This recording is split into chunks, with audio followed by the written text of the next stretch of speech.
కృష్ణానది పవిత్ర తీరాన వెలసిన శ్రీకాకుళపు శ్రీ ఆంధ్ర మహావిష్ణు స్వామి దేవస్థానం ఆంధ్రప్రదేశ్లోని అత్యంత ప్రాచీన వైష్ణవ క్షేత్రాలలో 57వ క్షేత్రం.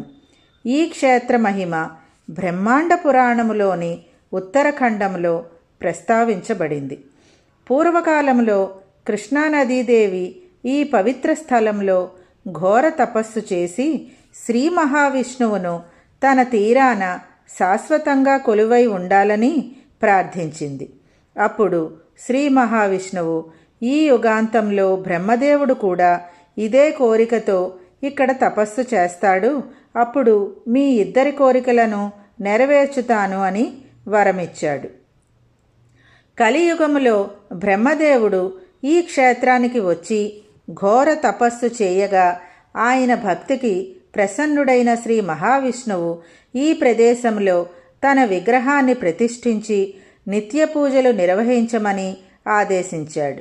అలాగే ఈ క్షేత్రాన్ని దర్శించిన భక్తులందరూ పాప విముక్తి పొందుతారని వరమిచ్చాడు. బ్రహ్మదేవుడే స్వయంగా స్వామివారి విగ్రహాన్ని ప్రతిష్ఠించి పూజలు చేసినందున ఈ ప్రాంతానికి శ్రీకాకుళం అనే పేరు వచ్చిందని స్థల పురాణం చెబుతోంది. కా అంటే బ్రహ్మదేవుడు, ఆకుళం అంటే స్థలం అనే అర్థం. ఈ క్షేత్రంలోని స్వామివారు శ్రీకాకుళేశ్వర స్వామి, ఆంధ్ర మహావిష్ణువు, ఆంధ్ర నాయకుడు, ఆంధ్ర వల్లభుడు, తెలుగు వల్లభుడు, సిరికాకుళనాథుడు అనే పేర్లతో ప్రసిద్ధి చెందారు. ఈ ఆలయం ఆశ్లేష, జ్యేష్ఠ, రేవతి నక్షత్రాలలో జన్మించిన వారికి ప్రత్యేక పరిహార క్షేత్రంగా ప్రసిద్ధి చెందింది.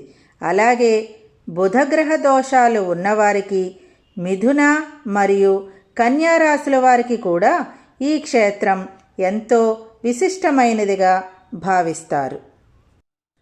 భక్తి శ్రద్ధలతో ఇక్కడ పూజలు చేస్తే మంచి ఉద్యోగం, కోరుకున్న ప్రాంతానికి బదిలీ, వివాహ ప్రాప్తి వంటి శుభ ఫలితాలు కలుగుతాయని విశ్వాసం. అందుకే ప్రతి బుధవారం అనేక మంది భక్తులు ప్రత్యేక పూజల కోసం ఈ ఆలయానికి విచ్చేస్తారు. ఈ ఆలయ ప్రత్యేకతల్లో ఒకటి ఏమిటంటే శ్రీ మహావిష్ణువుకు అలంకరించే అసలైన సాలగ్రామాల హారం. ఇలాంటి పవిత్ర సాలగ్రామాల హారం మనకు శ్రీకాకుళం, తిరుమల, ర్యాలీ క్షేత్రాలలో మాత్రమే దర్శనమిస్తుందని విశ్వసిస్తారు. ముక్కోటి ఏకాదశి రోజున కృష్ణానదిలో పవిత్ర స్నానం చేసి అనంతరం ఈ ఆలయంలో స్వామివారిని దర్శించుకుంటే సమస్త పాపాలు తొలగిపోతాయని భక్తుల నమ్మకం. సుమారు 1000 సంవత్సరాల తర్వాత ఒడిశా రాజు అంగపాలుని మంత్రి నరసింహవర్మ ఈ క్షేత్రానికి వచ్చి ఆలయ మహిమను తెలుసుకున్నాడు. స్వామివారి విగ్రహాన్ని పునఃప్రతిష్ఠించాలని సంకల్పించాడు. కానీ విగ్రహం దొరకలేదు. ఒక రాత్రి స్వప్నంలో శ్రీ మహావిష్ణువు దర్శనమిచ్చి తన విగ్రహం ఒక బ్రాహ్మణుని ఇంటి ఆవరణలో ఉందని తెలిపాడు. నరసింహవర్మ అక్కడికి వెళ్ళి విగ్రహాన్ని తీసుకొచ్చి తిరిగి ఈ ఆలయంలో ప్రతిష్ఠించాడు. ఈ ఆలయ గోడలపై 12వ, 13వ శతాబ్దాలకు చెందిన 30కి పైగా శాసనాలు నేటికీ ఉన్నాయి. ఇవి ఈ క్షేత్ర ప్రాచీన వైభవానికి సాక్ష్యాలుగా నిలుస్తున్నాయి.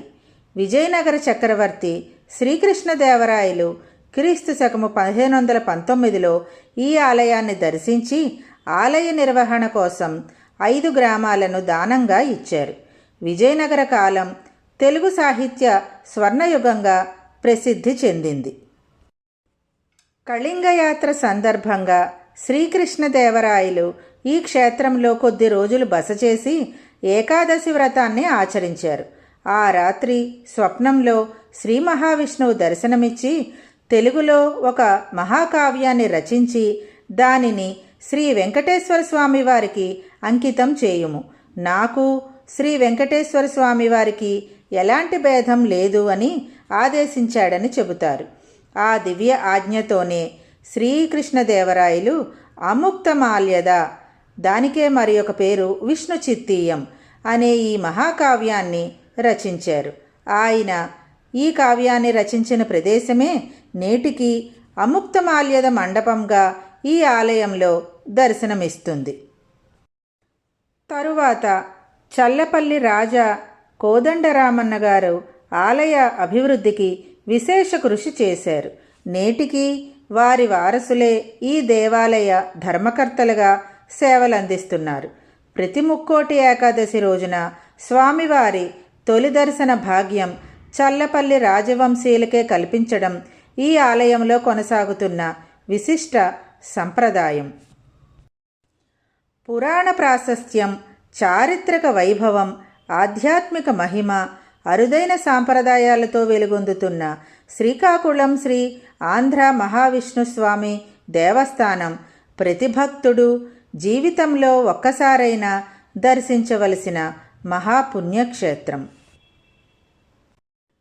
ఈ ఆలయము విజయవాడ నుండి సుమారు 55 కిలోమీటర్ల దూరములో కలదు.